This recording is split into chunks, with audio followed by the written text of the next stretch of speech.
So we're going to be talking about Showtime's new series, Your Honor, starring Bryan Cranston, episode 1, part 1. But I want to let you know this is full spoilers. The episode dropped a little early on the Showtime app, so we're putting this review up hopefully a little before the episode actually airs on television. So full spoilers ahead for the first episode. This is Pulp Mythos. I'm Brian here with Spencer and Larry. And if you've not hit the sub button or the bell, please do so, because we're going to be covering this every single Sunday night as it runs. We have a lot of other content on the channel, including we're doing Big Sky, The Mandalorian. We'll be doing The Stand later this month.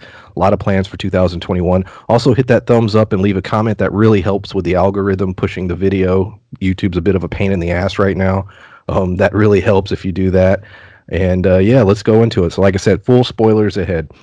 So the premise of the series is a very simple one, and the first episode didn't do anything radical outside of what's established in the trailer, which is fine because this was all about character building and letting us know who these characters are. And that premise being a young man hits a motorcyclist, kills him, leaves the scene of the crime. His father's a judge. He finds out that the motorcyclist was a mobster's son, and he wants to protect his son, the judge being Bryan Cranston. The episode does a great job of establishing how much of a good guy he is. His performance was just on point this whole episode. I know, Larry, you're a huge Breaking Bad fan. Yeah. Your thoughts on just specifically Bryan Cranston in this hour of television? Well, it's very much, and this seems to be the thing and everything. Not saying he's not a good actor, but he's kind of got the same voice and a little bit of a similar feel. Like, this is Bryan Cranston being typecasted into that dad role, but that works for him very well. And he seems to be able to play a sort of a wide array to some degree of roles using that. Bryan Cranston as dad, who is generally kind of a good guy who falls into something. But yeah, like his acting was very good. It was, pretty much on par with, the way it was in Breaking Bad. And it was neat seeing that, okay, this is a good guy who's, like you said, very well connected. There's a lot of different directions we can go with this character. And I am very curious if this actually is like a deconstruction of how a good person turns into a bad person, given these circumstances and his need to protect his son. I think this is a tie-in to Malcolm in the Middle. 3 episode 12 of Malcolm. No, I don't know. This is the show that ties it to Breaking Bad. He's been through 3 families already. Yeah. But I really enjoyed just the way his character develops, and Bryan Cranston does a great job of creating emotion from his audience. And in this, you immediately were very sympathetic to him. And I haven't watched Breaking Bad, so don't hate me for it. But from what I know and what I've talked to people, the first, season and a half, you're almost sympathetic to him. But then as it, progresses, you're like, he's a bad guy. And he does a great job drawing that emotion from you.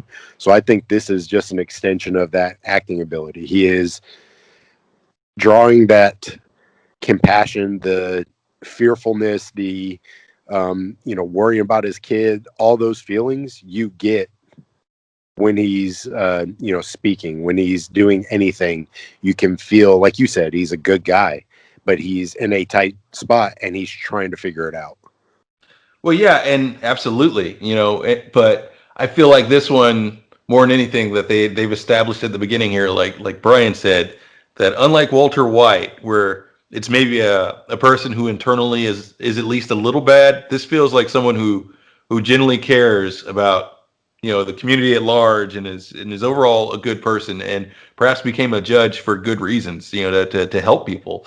And now he's thrown into this situation where he's probably going to have to do a lot of bad to save it. And if it was just saving himself, he seems like the type of person that he wouldn't do any of it. But the fact that his son is involved and his wife has passed, and this is all he has left. So it's like his world, his son's life and his future are completely destroyed if he messes this up. If he crosses this mobster, he could potentially be killed pretty early on, and pretty violently. Like prison could be the least of their worries at this point.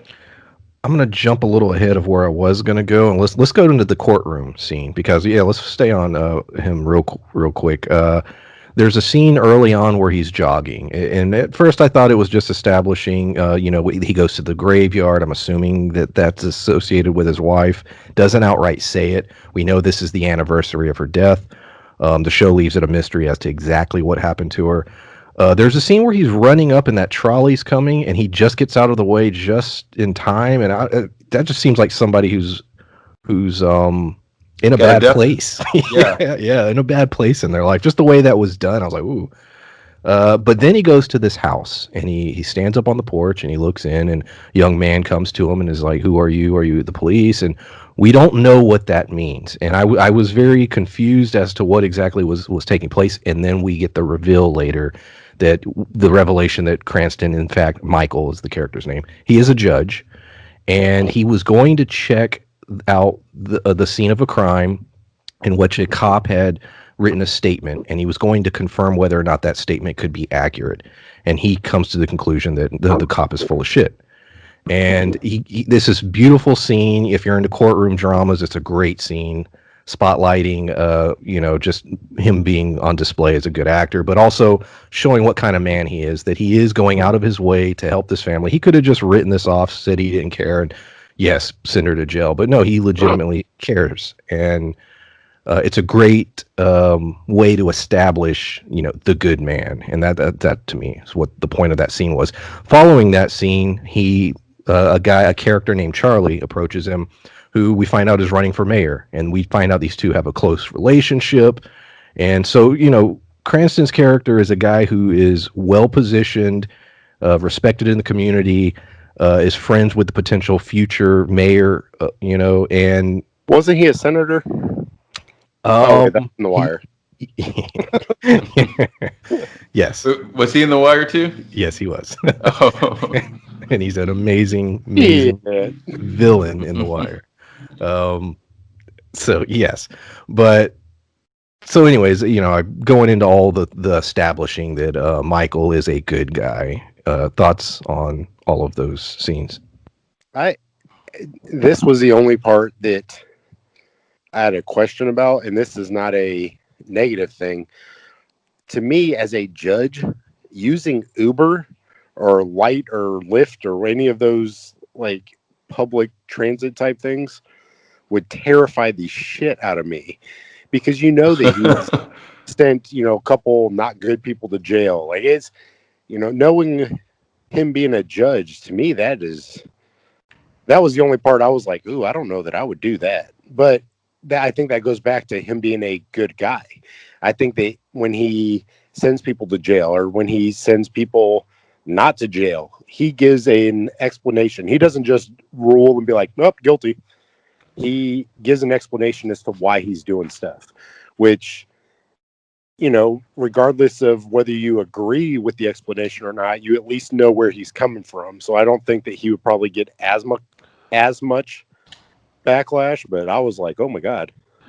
Well, yeah, and it seems like a thing that he's such a good guy, and that he's respected enough, not just by his peers and everything, but by the community, that it's not unusual for him to just go for a jog, and in that neighborhood, like I got the feeling that perhaps he's familiar with the area. Maybe at some point in his life early on, they lived there because, his wife's memorial that they were doing, like clearly that was a little memorial thing where he put the picture and the flowers there. I feel like they're perhaps from that neighborhood, and maybe that's where the empathy comes from too, that he's had firsthand experience, with how bad things can get for people over there, and how set the system is against them in that particular area.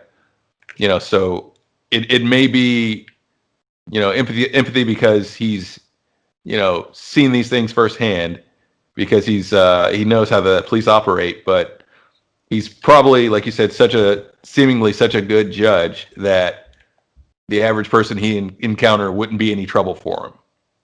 That day-to-day people would see him as someone who's actively made their community better. Like, however, I feel like these political connections may cause some trouble for him in the future. Yes, I absolutely think that'll be the case. Well, let's just go into that, because obviously we'll get into the accident itself, but he's trying to cover up yes, a murder, a manslaughter, essentially, leaving the scene of a crime. Um, and he is affiliated with someone running for mayor, and they are very closely tied, and therefore Charlie is the character's name. I looked it up. He's not going to want any dirt around him or near him, and he will probably do whatever it takes in order to help the situation in terms of Adam not getting in trouble. So yeah, the politics of this is going to, I believe, escalate. Oh yeah, absolutely. Because they made it a point early on when they had that conversation where he says, "You saved my life. We're very closely linked. This could be good for both of us." Is essentially what he said. So I if they're think. that, No, go ahead, oh, Larry.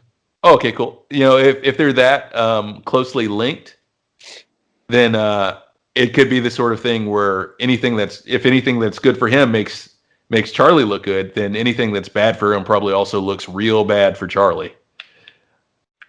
Well, and that's similar to what I was going to say. As closely linked as they are, if I think initially if they weren't closely linked, then if Charlie was just using him to make himself look better, then he could throw him under the bus without any ramifications. But I'm sure that they're linked in a lot of different ways, going back years. So for this to come about, I think that it would destroy Charlie just as much as it will destroy, the judge. The Jimmy Baxter, we get him in a couple scenes.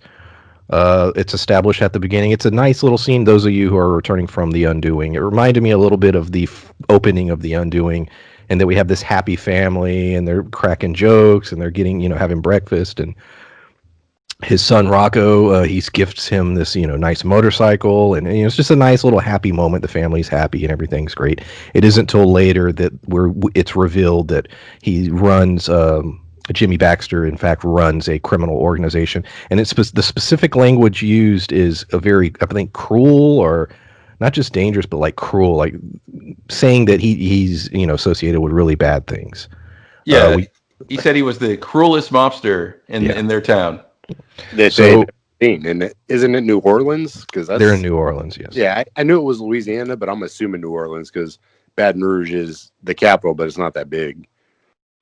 So there's a beautiful scene. I'm jumping ahead, but it's just a great scene. Great scene from Bryan Cranston, where he's in the police station, and you sort of have the two fathers looking at each other. Not he realizes what's going on. Jimmy Baxter does not, and these are two opposing forces, or at least will be, for the next 9 episodes. And I thought it was a really cool the way the whole scene was framed, and just sort of that setup, and also the fear it put in Cranston's character Michael. That moment he realized, oh no, I thought that was a great scene.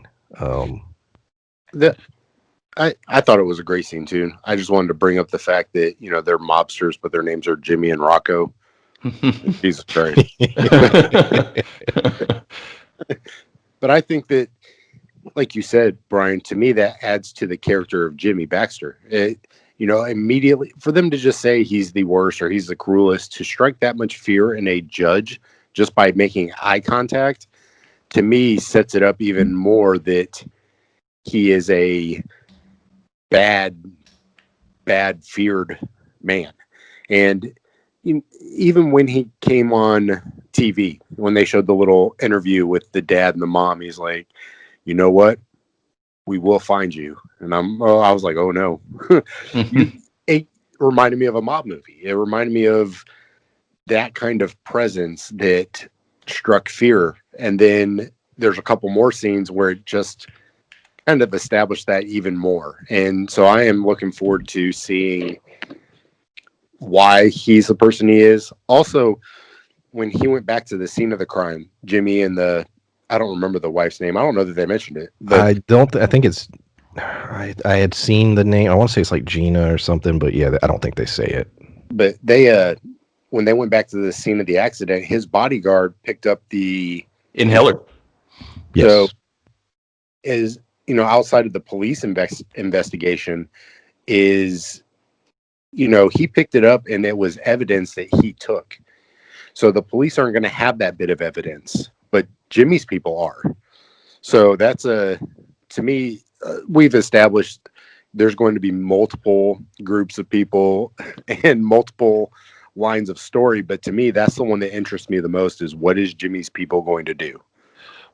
Yeah, and I'm glad you mentioned that because one thing I was curious about with that scene, because I was, watching carefully to see what his number two did after he picked up the inhaler, because we saw he picked it up and we saw him approach Jimmy and his wife, but did he show it to him? Because I don't believe they had a scene where he actually shows them the inhaler. You know, is there going to be another angle that maybe Jimmy's guy is running? Could he maybe use this judge and blackmail him into doing certain things? Like, is this another aspect that is going to play into potentially the corruption of Bryan Cranston's character? It's like, hey, you play ball, I need these favors. Otherwise, Jimmy's going to know that your son's responsible for the death of his son.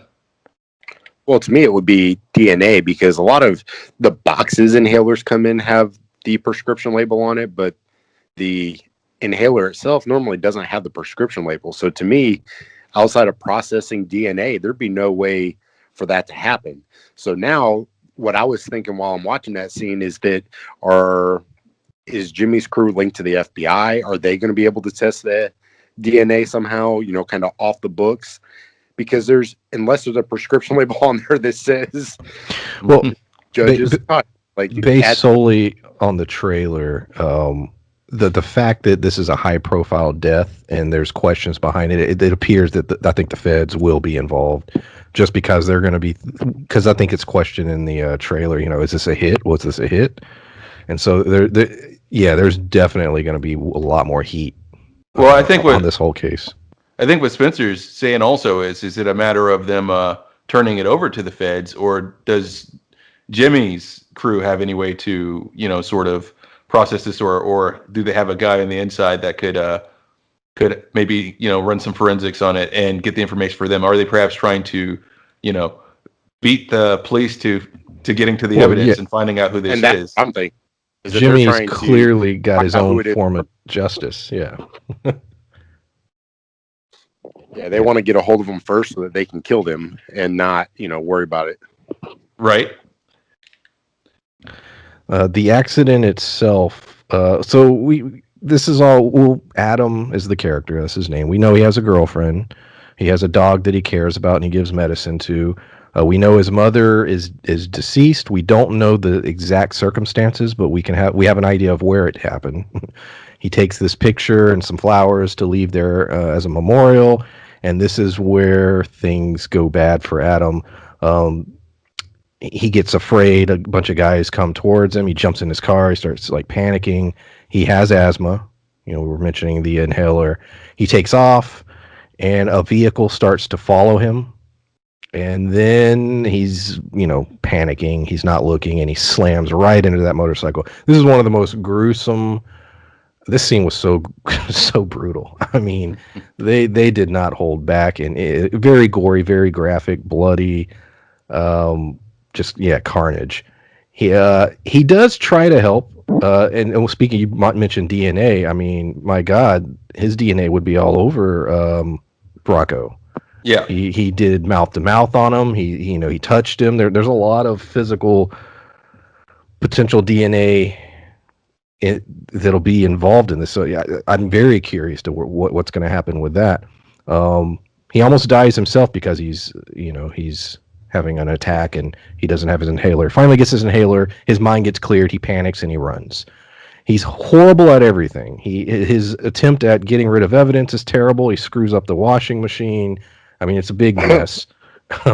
But I will say he does, when he tells his father what happened, he does agree to turn himself in. And, he makes the decision, this is the right thing. I will turn myself in. And he's on board with that. It's his father has to demand him get back in the car when he learns, what exactly went down. What are your guys' opinion on Adam? How many more screw-ups is he going to have? Is he going to tell his girlfriend? We saw his dog brought evidence and put it under the bed. Adam's going to he's going to crash this ship. Just how badly and how quickly. It seems like it, doesn't it? It really does. Episode 9. You think episode 9 is about when he cracks? Yeah. Well, the end of episode 9 and 10 will be the ramifications of him crashing the ship. I don't know. I'm just shooting from the hip. yeah. It's not an HBO show. That's normally what HBO does. Is 9's a big episode, so I don't know. Well, yeah, it's hard to say, but like you said, it seems like it's inevitable, given that he's at a certain age and he's dealing with a lot of trauma, and he seems to want to come forward with it, and it does seem like a lot of pressure on him, for one, and so he's gonna mess up. He's already messed up in smaller ways, and we saw, and this is another part of the descent of seemingly a good man here, where we see Bryan Cranston's character, once he realizes what happens, just trying to, and once he realizes that, it was a mobster's son that he killed, going back and trying to cover up the evidence and trying to dispose of everything, and so, yeah, it seems like Cranston's character is going to keep it together, but it seems like the son may not be anywhere near as capable of doing that. Well, I mean, as a judge, I'm sure he deals with high pressure situations on a regular, because the way he talked his way out of it with that cop, without the cop ever running his plates, without ever talking to him, asking for a license, who he was, he talked his way out of it. He just said, I have prostate cancer, I got to pee all the time. He asked him a couple questions and he just fired back answers. And the cop just said, okay, sorry to hear that. Right. But how quickly he was able to come up with something shows me that he is quick on his feet, but how poorly the son dealt with it, and rightfully so. I mean, he's probably pretty privileged at this point in his life anyway, that he would never have had to deal with stuff like that. So for him this to me is very real life. Could you imagine as a young adult having something like that happen? How would you deal with that? Like, I don't know. And he's 17, 18 age, because he's supposed to be around, I'm assuming, the same age as Rocco or close to it. That's just, they kept saying school, but I didn't know if it was college but either way, he's still probably under 20. He's still a young person. Yeah, he's still young enough that he would totally bumble this, no matter what his background is so far, because he's still a kid, and even if he's in law school, he looks young enough that he's not far enough along. If he's I'm just saying, even if he's following in his dad's steps, he's still panicky and he's got anxiety issues, and some of that seems to deal with the past trauma as well as the new trauma that he's dealing with also. So there's no way he'd be able to cover this up well, and he seems like he feels very guilty about it. That said, if it weren't for this angle with the fact that there's a crime family involved and he hit the son of a crime family, like, he probably would have gone to court. He probably would have, like his dad said, he wouldn't have got bail because he fled. But given his father's position and their connections and the fact that he was, under extreme stress and everything, and in the middle of a panic attack and an asthma attack, just trying to call 911, and also the fact that he was being chased, there's a chance he wouldn't have gone to prison for the rest of his life, at least that much. No, I don't think he probably would.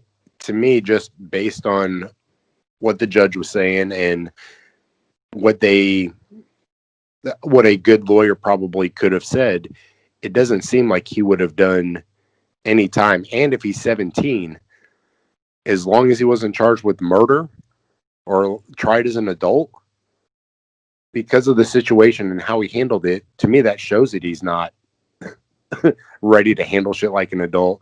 That he probably could have got maybe a year in juvie, unless they try him as an adult and put him in adult prison. But the way that they were talking in the car led me to believe that he was at least 18, because he was talking about, what did he say, the ninth ward prison, I think he said. Yeah. which I've watched other shows. There's this show on Netflix called The Pharmacist, and it's about that area of Louisiana and the opioid crisis that's still going on down there, and the drugs and stuff. And that area is got a very high crime rate. So for him to be sent to that prison, and now knowing that who he killed, he wouldn't have made it through the night. Like if they would have known it was him, he goes to that prison, he would have been dead by morning. Yeah, and I think that's exactly why Michael, panicked. Like I said, I love that scene. Immediately. When he saw and he put it together in his mind. And like you said, on the bridge, he is that's another thing. Not only is he a good guy, it shows he's very intelligent. He's a problem solver. The bridge thing, remembering, the whole prostate cancer and using that to his advantage. But I think that scene also shows that he's already on that path of lying and doing bad things, because here he is throwing out evidence and then lying to a cop in order, to successfully do it. So he's already on that journey, already right now, established at the end of this episode. And with his intelligence and his connections, how messy can this get for that character? And obviously with 9 more episodes, the answer is very messy because they've got 9 hours to fill. Oh, absolutely. And I have a feeling that, he's going to weave one hell of a tale, because, let's look at the fact that he already seemingly just from knowledge of who his son is, and what his son described, from the little bit that his son could panic, like through a state of panic, describe to him from the crime scene. He figured out how he went about it, what he did, the fact that like he went back and everything. He was able to just kind of piece these things together. Like, he didn't get a lot of information from his son, but he seemed to have described the scene nearly as it happened. Exactly.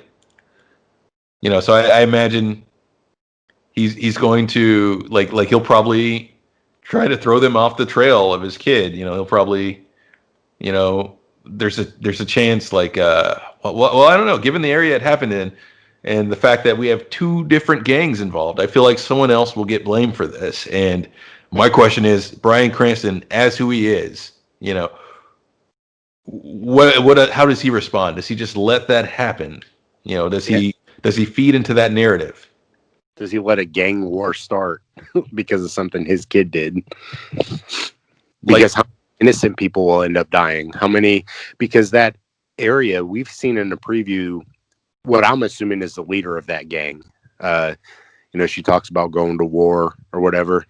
I don't know the character's name yet or anything because I haven't established that. I could probably look it up on IMDb, but they, show that this gang is getting ready to go to war.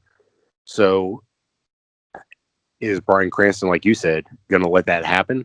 Or is he going to step up and presumably do the right thing? Isn't always the right thing for him or right. for his kid. So I don't know. And he's in an interesting position being in that courtroom. Anything that happens to the city is going to come through that court. As the crimes escalate, as things get bad, if in fact it does as a result of this accident, he's going to see it firsthand. He's going to be there, and it's going to be partially his fault, and he's going to feel the weight of that. And I think that'll also play into the breakdown of this character. I do think that this is probably going to be the theme of the show. The implosion of a good man, and how much he's willing to do in order to protect the one thing in his life that he loves, is his son. And even to reinforce that farther, it just kind of hit me. Not only is that the case that a lot of this is going to hit his courtroom. This may directly hit his courtroom in the sense that whoever is framed or whoever is believed to have committed this crime may be tried by him.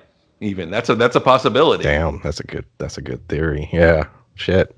Like, and it's the sort of thing, like, like he seems to be. At least we seem to have established that he's a person who cares about innocence and the truth. Like, does he convict an innocent man in order to save his son?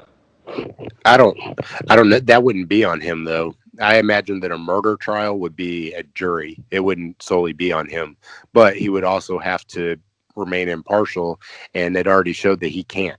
He literally stepped up and called out a cop for making a bogus report. So him controlling the courtroom will kind of sway things one way or the other, and he's not going to be able. Well, that's the thing. Is he going to be able to remain impartial? It doesn't appear that he can. So how does he deal with that, knowing that the prosecution is trying to put somebody to jail who clearly didn't do it? Well, yeah. How could he? Well, yeah, and it's a matter of not only being impartial in this; it's a matter of him pretending to be impartial because Yeah.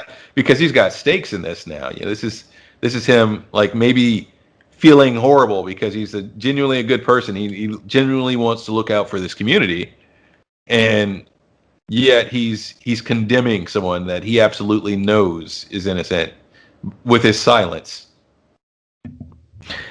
We have another character. They're not shown. Their name is Lee. He contacts them.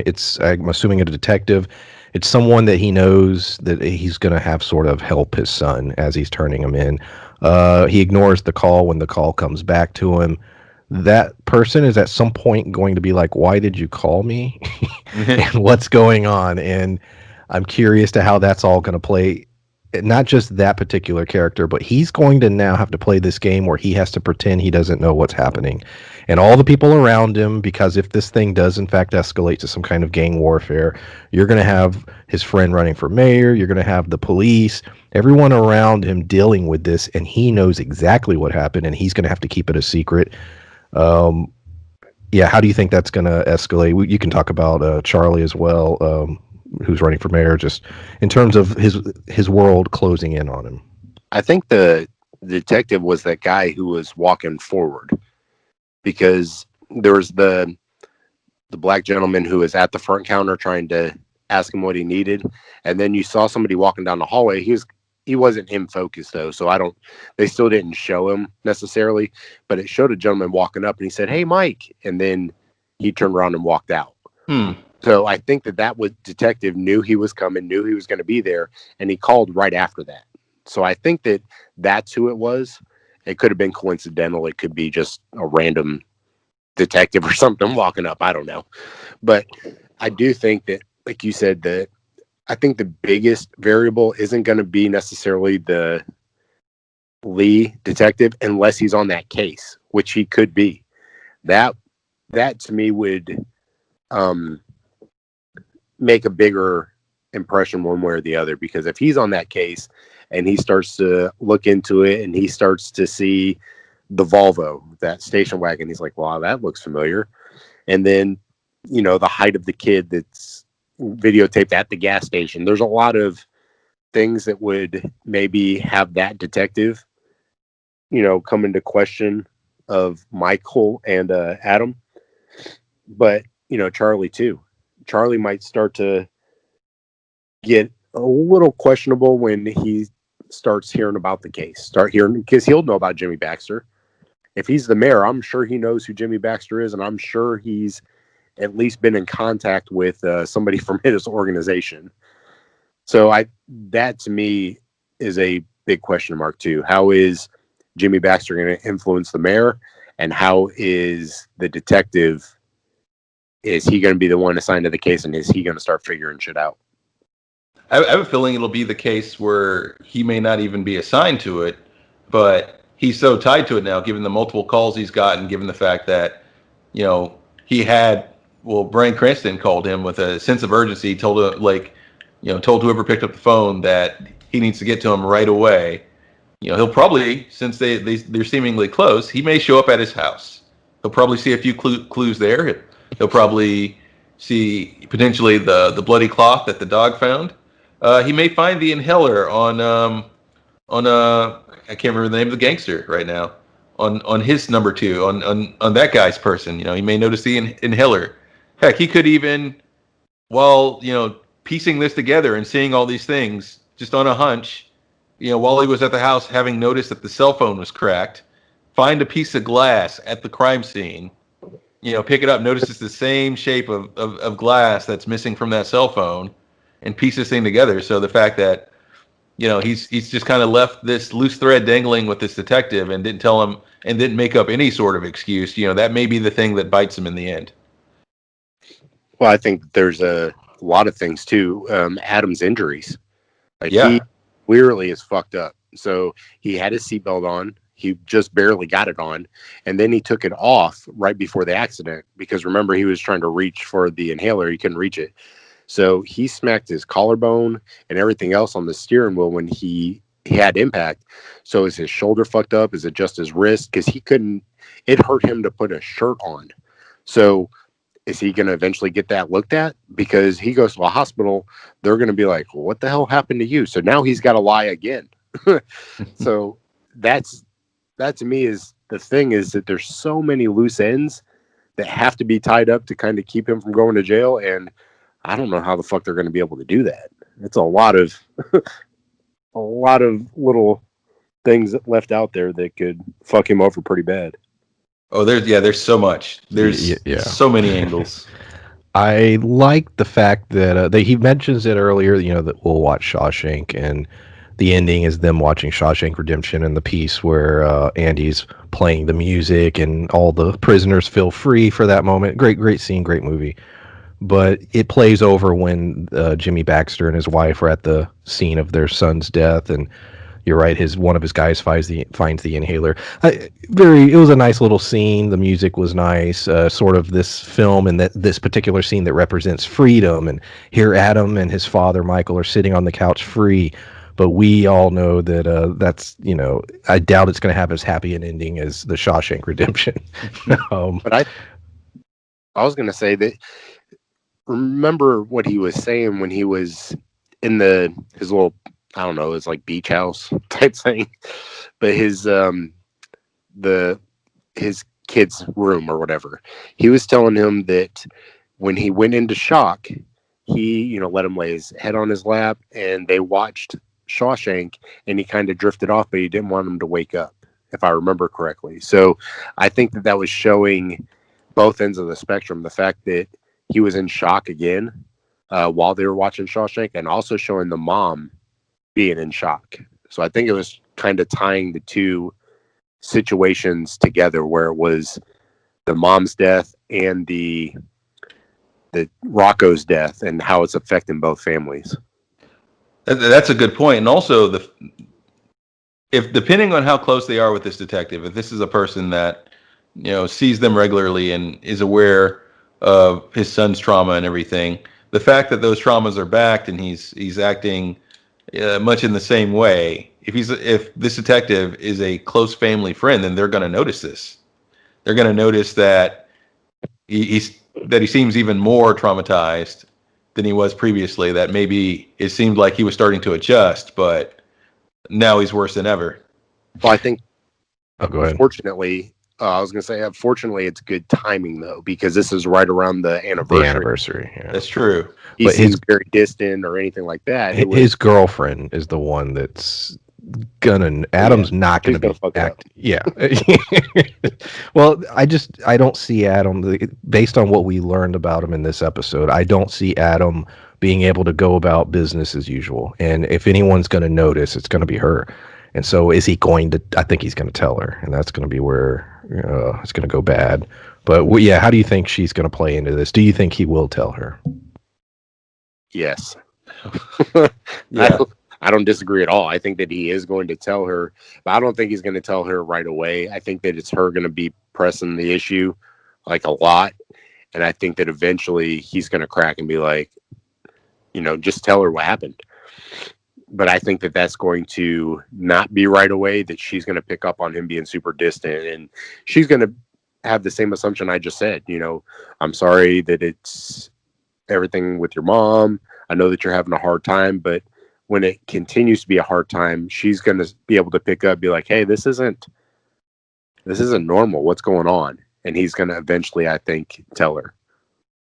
Well, yeah, it'll be that kind of thing. It'll be what happened to your car. You love that car.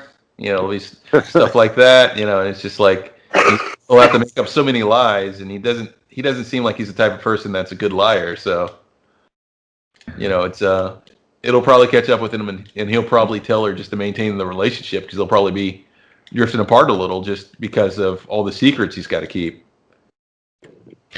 What do you guys think on the dark blue filter that they used for this series?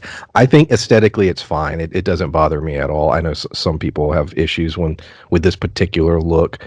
It's got that cinematic, almost a Scott. Zack, I'm about to say Scott, Zack Snyder look, but there's definitely a blue hue to every scene, every shot of this series. Do you guys, you don't care, or does that affect your viewing on shows when they go in that direction? I'm just curious. It's more of an aesthetic thing than anything. That doesn't bother me what they choose to do. I think that it does promote different feelings. I think that color, to me, it reminds me a lot of courtroom type dramas. I mean, like you look at SVU or Law and Order or NYPD Blue or any cop type show, a lot of them have a similar color filter. So to me, that's just the mindset it put me in. I didn't dislike it. I thought it looked cool, but I didn't think it was taking away from anything. Yeah, same here. I agree, and it is a common color for cop dramas, and it's like in the feeling that you usually go for in this kind of thing. I mean, it's either this or they have that sort of ugly piss yellow filter to represent the the heat because they're in the South, and yeah. Yes, that's a great. That's the color. You're right. Yeah, it's it's an aesthetic, it's a creative choice, and they definitely go for the blue one. I think it works fine for me, but it was noticeable because I was just watching something that was bright, and I turned on that. I was like, whoa. And it's a very sad show. There's a sadness hanging over the entirety of the show. There is nothing happy. The happiest scene is when he, his friend is like, "Hey, I'm running for mayor," and they're really excited. But even that came off of sad stuff. Like it's just a very sad feeling throughout the show.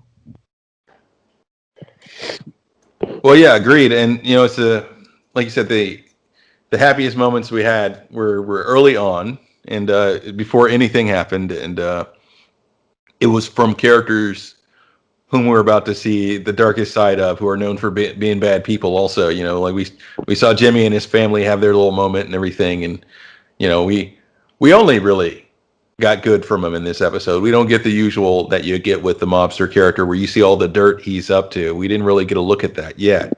I have a feeling we're definitely going to get that next episode. Yeah, we know it's coming, but we haven't seen exactly what it is yet.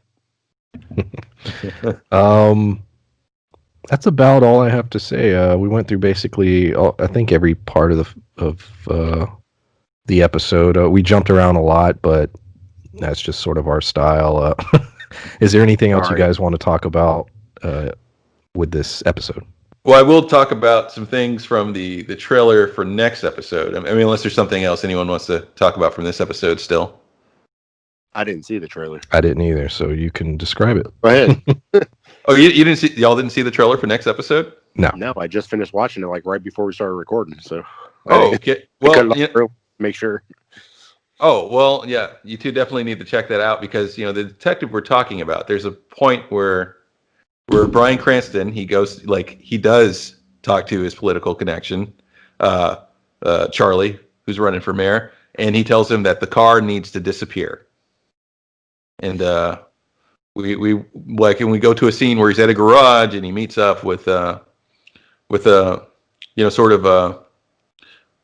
woman at the garage, or at least that woman meets him there and seems to, and that character seems to be potentially the detective, and she notices the condition of the vehicle while they're at the garage. So I feel like she might be the detective is what I'm getting at. And not only that, but I don't see that there's any chance that Charlie does him this favor without potentially needing favors in the future, or without him needing him to push for things politically.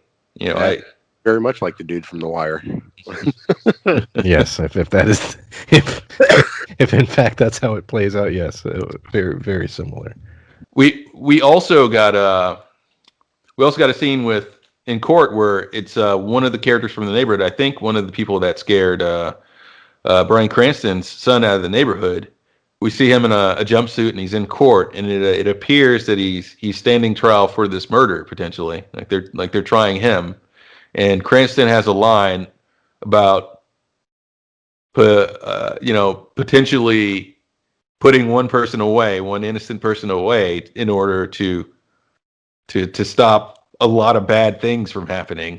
And he's sort of contemplating whether or not he can do that. So that seems to go very much into the idea that we were talking about earlier, where the show may be about the conflict between whether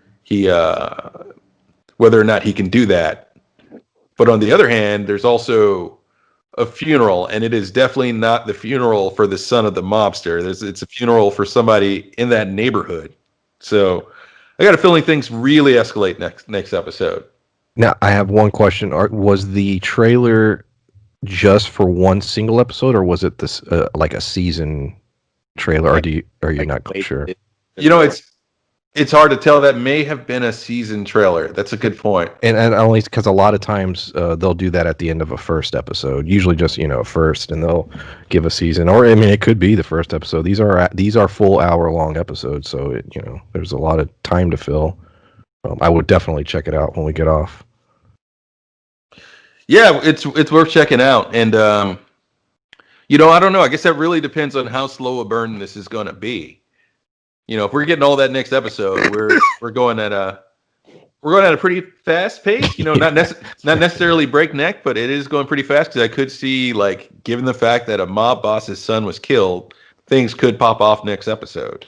This is 10. Yeah, this is 10 episodes. This is not 6 or 8 or 4. This is going to be a 10 full episode. So I am very curious about the pacing, how the pacing will be handled.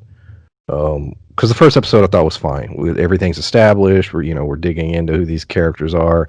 And a matter of fact, we could almost spend an entire episode with the Baxter family next week. That would be fine. You know what I mean? We need to know more about them because they're the other side of this conflict. So, I'm curious about the pacing. Any other thoughts, guys, on episode 1 of Your Honor? Nope, just excited to see what's to come. Oh yeah, absolutely. They've got me interested at this point, that's for sure. There's just so many plot threads to follow. Well, we appreciate everybody listening. As I said, if you haven't hit the sub button, please do so. Hit that and the notification bell. We will be covering this every single Sunday evening as it runs. As I said, we also have other content. We're covering Big Sky, The Mandalorian. We'll be doing The Stand later this month, and we have a lot of plans for 2021. Leave a comment, hit the like button. Thank you for listening, and we'll see you next time. Bye. Bye.